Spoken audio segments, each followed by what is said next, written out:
どうだった今日は。いつもの通り。 Psalm chapter 95 really taking us back to だって Genesis. 私見てたらで11時頃とか出てたじゃない。タバコ吸ってたの。あそこでタバコ吸うわけ。 For this segment, we're going to have a few special guests in the second and the third, so you're going to want to stay tuned for that. But right now, I want to provide an update on what's going on in Israel. シャワー浴びたかね。シャワー浴びた。スチームは入ってない。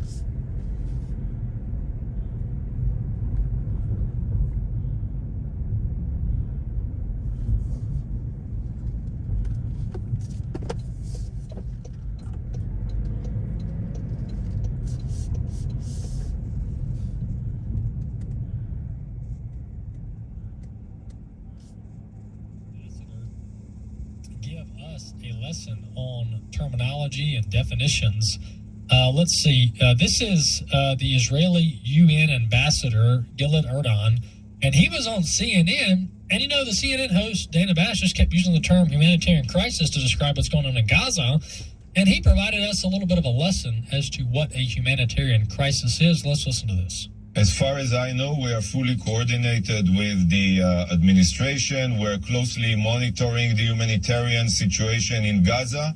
Obviously, and we always remind it to everyone, we shouldn't believe or take any numbers coming out of Gaza at face value. Everything is being controlled by the terrorists of Hamas. There is no humanitarian crisis in Gaza. In coordination with the U.S. and the UN, we allowed the number of trucks entering Gaza now with food and medicines to reach almost 100 trucks every day. So we don't see the need for humanitarian pauses right now because it will only enable Hamas to rearm and regroup and prevent us from achieving our goal to destroy Hamas's terrorist capabilities. You've said this before, that there is no humanitarian crisis in Gaza.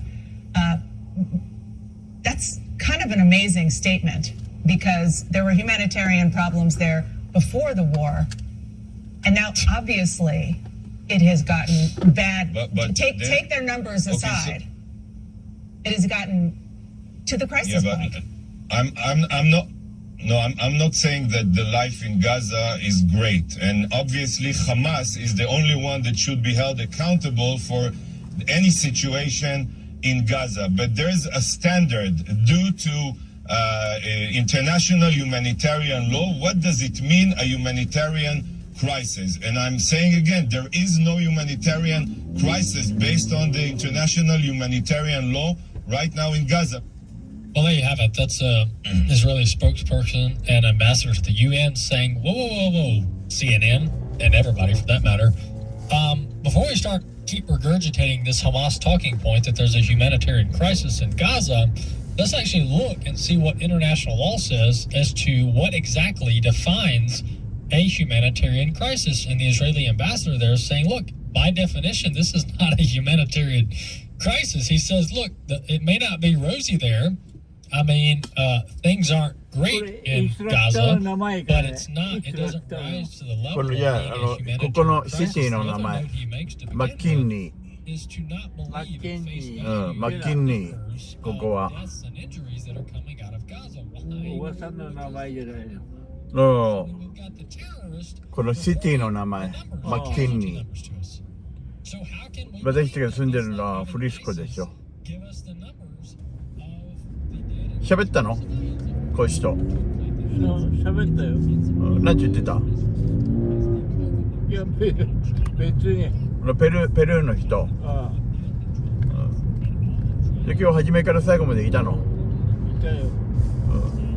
タバコはでも何回か吸ってたね。タバコやめた方がいいよ。体に悪いから。いいことないから。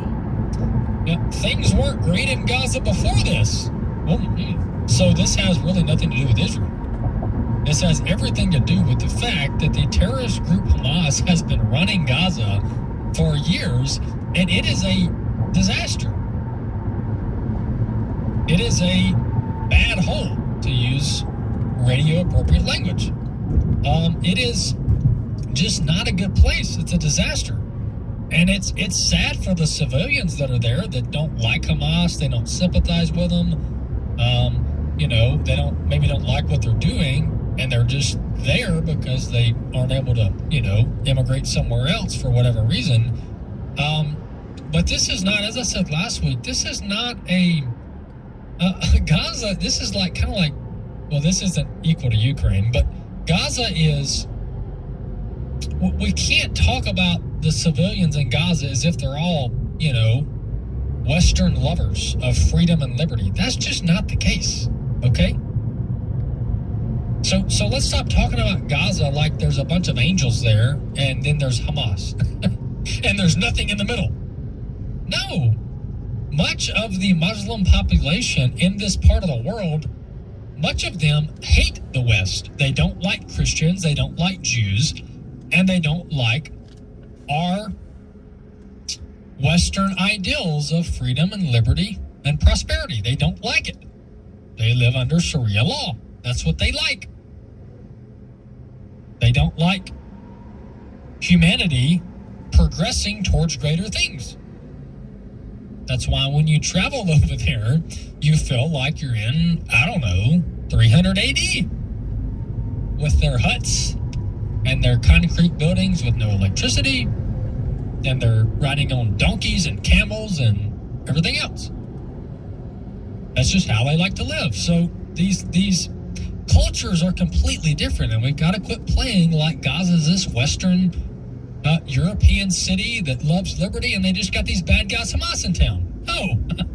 No. And the Israeli spokesperson actually made a point that I didn't bring in the clip because of length, but he made the point that, look, we say Gaza's in a humanitarian crisis, but he said down by the hospital, and he named the hospital, they got electricity. This is in, I think, southern Gaza. They got electricity, and they had a big projector up showing reels of the terrorists killing the Israelis, and all the civilians were cheering. They were having a good old time. Basically watching a movie reciting the slaughter of the Israelis. And all the Muslims in Gaza were cheering it on. So no, not everybody there is innocent. Not everybody there is on the same page with Israel and the U.S. as far as the atrocities of Hamas. And lastly, he says that by definition, it's not a humanitarian crisis. It's a bad situation. People are suffering, but it doesn't rise to the threshold of calling it repeatedly on national airwaves a humanitarian crisis. And once again, any bad situation that's going on in Gaza is a result of Hamas. They're the ones that've been in charge. All right, and when you're in charge, you bear responsibility. And this, they elected them in, didn't they? They did in 06. Yeah. Whatever version of an election that was. Yes, you're right, Bob. Hamas was elected in charge, I think, in 06 or 07. And they've been in charge ever since. How many elections have they had since then? Very good question. These jihadis, they aren't all about that election stuff. So it's a very bad situation, no doubt. And Israel's been giving the citizens, 3 weeks worth of warnings. Get out of northern Gaza. Get out of northern Gaza. Can I say it again? Get out of northern Gaza. And any civilians that are left in northern Gaza, they're there for 2 reasons. Because they want to be or because Hamas kept them as human shields. And neither one of those fall on the shoulders of the Israelis.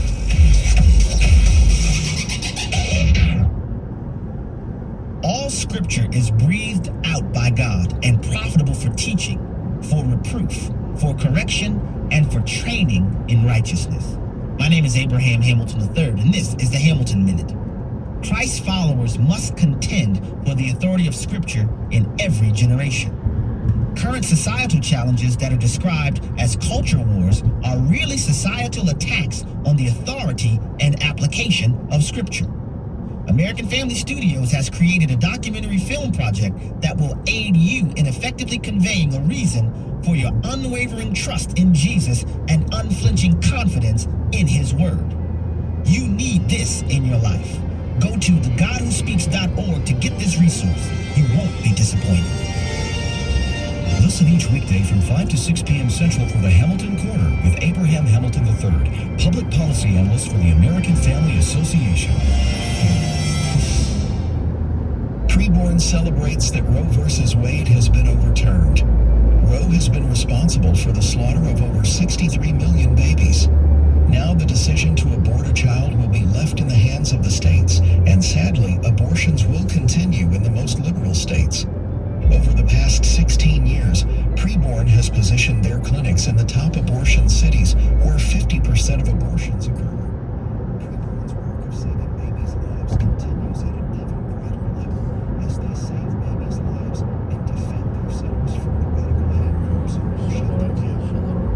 Preborn's response is to live晴れてる the art of rescuing lives and changing hearts for Christ. $28 sponsors will work for $40 help to rescue 5 babies' lives. Call $250 and say the keyword baby or go to preborn.com. All gifts are tax deductible. Hey friends, it's Jessica Peck, Dr. Nurse Mama, as your 1-minute parenting coach. Do you feel pressure in today's world to be a perfect parent?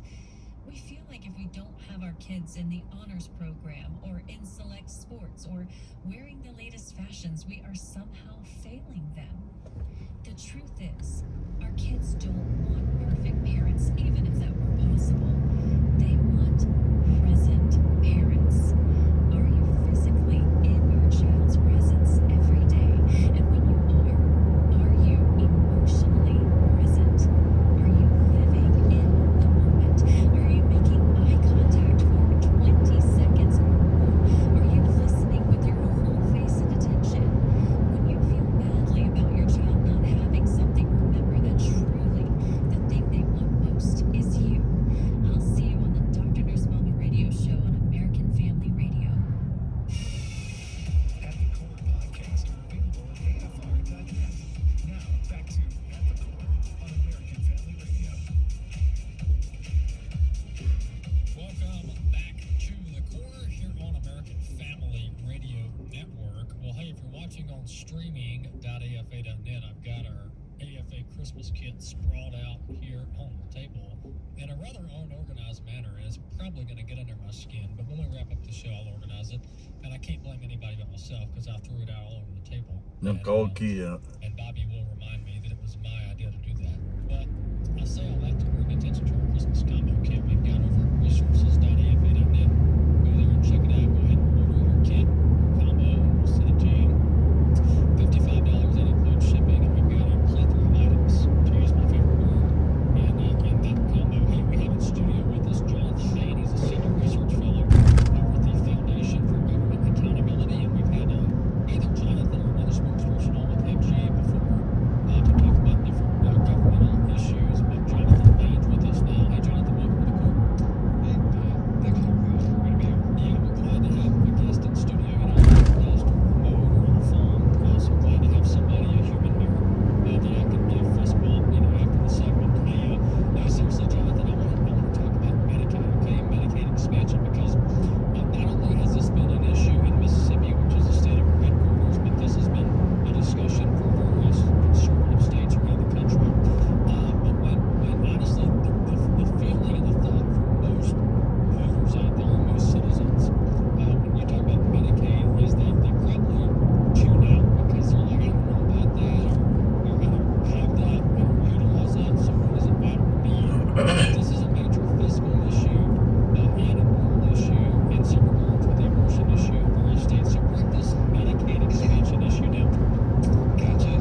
25-year-old playing video games in their mom's basement. Like, that could They be can just... be on Medicaid. Yes. Right.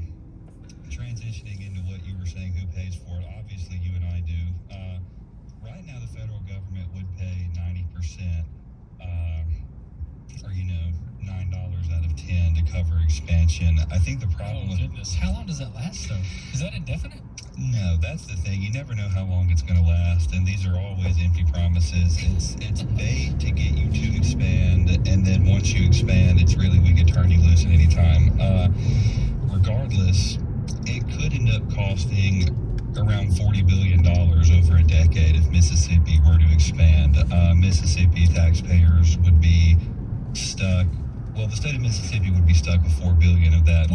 Mississippi taxpayers would be responsible for all of it, as well as taxpayers from around the country. Hey, I'll tell you this, Jonathan, $4 billion in California may not be much, but $4 billion in Mississippi, It's a boy, ton. we can do a lot with that. We can build a lot of highways and fix a lot of bridges, which is what they're supposed to be doing with this whole gambling money. And who knows where that's going. But wow, that's a lot of money. And so, Jonathan, you're saying that it's adding to the federal deficit also because clearly the federal government's not running a break-even budget; they're running a heavy deficit, and so that 36-odd billion over the course of 10 years gets tacked onto our federal deficit, right? Yeah, a lot of people have this misconception that that in Washington, D.C., they've carved out like a specific amount of money for Mississippi. Like, if Mississippi expands, here's this pot of money, this goes to them. But if they don't expand, it sits here. It isn't used, and that's just not true. If a state doesn't expand, there's just no money for them, for the expansion population. It doesn't get sent elsewhere. It doesn't get put in reserve. The money just doesn't exist. So yes, It doesn't get printed. yeah, it just doesn't get printed. So you're right. It would just add $40 billion to the deficit over the next 10 years, and that's probably a conservative estimate. That's just based on what we've seen with other states that almost always spend at least double what they thought they might spend. Folks, the underlying problem here, what we want you to understand, the reason we're talking about this is this gets to the underlying problem, right, of the government making it easy to be lazy. The government making it easy and streamlined to be unproductive, which in the long run hurts everybody, folks. And let's also make this not about us, all right? Because this is not just about me, a taxpayer, mad because, Joe down the street sitting on the couch getting Medicaid and not working, even though he's completely able to work. It goes deeper than that, down to the individual. And Jonathan, we're honestly doing a disservice to the individual that's on this Medicaid, abusing our welfare system, because we're basically, the government's giving them a free pass to be unproductive and lazy, and we know that's terrible for mental and physical health. Yeah, at FGA, we call that the cycle of dependency, where the government makes it way too easy for people to be on these welfare programs, never be self-sufficient, and always just sort of rely on a handout as opposed to a helping hand, which is how the programs were designed to be, a helping hand, sort of a transition from your hard time back into employment to where you're standing on your own 2 feet. So you're right. I do think it does a disservice to all the people that are trapped in it. And hey, I mean, in Mississippi, we have around 3 million people that live here. We have over 800,000 people on Medicaid already, just adults. I'm not including children in that. That's astonishing. Yes, and if Mississippi were to expand, you could add nearly 500,000 more just able-bodied adults. So 40%, nearly the population. yeah, so essentially just 1 out of every 2 people that you saw in Walmart, you could assume, hey, they're probably on Medicaid here in Mississippi. And I just don't view that as a sign of progress. I think that we need to be preserving these resources for the truly needy, right? Yes. The single mom with 3 kids whose husband died last year, who's doing everything she can, but just can't really seem to keep her head above water, compared to, like you said, Joe down the street with a bag of Doritos in one hand and a 12-pack of Mountain Dew. Playing Call of Duty. In the mini fridge, playing the new Call of Duty that's about to come out, that's right. Folks, this is a moral issue. This isn't a squabble over, whether you're going to pay 7% in taxes or 7.5%. Folks, this is about the underlying integrity of our systems and what they're designed for and overall productivity. And Jonathan, to your point, welfare, these states, they get hooked on it, and Mississippi's terrible at it. We are one of the worst in this welfare gluttony that we are experiencing. That doesn't lead to prosperity. Statistically speaking, it does not. Taking more federal money, more government money, does not equal prosperity. When we enable the private sector to do its thing and encourage people to work hard and earn an honest living, that's what brings these states out of poverty. No, totally, you're right. For example, one of the things FGA works on is work requirements for other welfare programs, just to make sure that if you're an able-bodied adult that's enrolled, you have skin in the game, you know, you're working at least part-time to do your part. And what we found is a lot of times when states do enact these work requirements, these able-bodied adults cycle off these welfare programs at a huge tick. They make double, triple the income within a couple of years after leaving the program. And there's always this myth of the welfare cliff that if you make it harder for people to get benefits, and by harder they just mean having any type of eligibility requirements, that there's going to be this huge drop off when they return to work. But what we found is that it's actually beneficial to return to work. Surprise, surprise. Returning to work is actually a good thing. So no, you're totally right. It's a moral issue. It's not going to put Mississippi on the path to prosperity. And, you know, we've had a lot of really good momentum in Mississippi, and then there's been some bipartisan issues that a lot of people have been happy with, such as, you know, a teacher pay raise. But what people don't understand is that if we're strapped with billions of dollars over the next decade to pay for this program, there's not going to be that extra money for, like you said, highways or a teacher pay raise or things like that. It's all about priorities. And, you know, despite what people in D.C. may have led us to believe, you can't have it all. There's a finite amount of money, and in Mississippi, we just do not have money. And, Jonathan, on the teacher raise issue, and then I want to jump back to Medicaid just for about a minute or two, but I want to let folks know that I don't want to say I'm against teacher pay raises, because that's a blanket statement, and how long is that applicable? What, a year or two? That's not the point here. If we want to give teacher pay raises, fine. We just did it, I think, last legislative cycle. What I want to debunk is the myth that higher teacher pay equals better scores, better testing, better outcomes. That's flat out not true. Those two do not necessarily go together.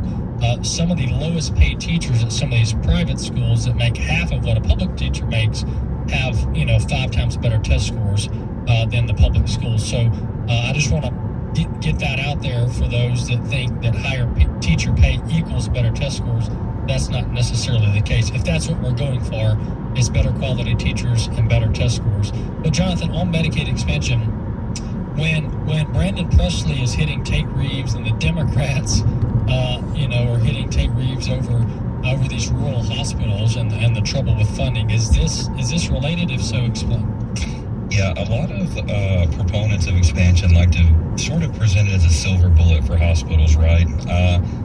I could spend a lot of time on this. I'll try to be brief. There are certain left-wing blogs in Jackson, I won't mention their name, but they've put out these reports, which is a generous way to classify them.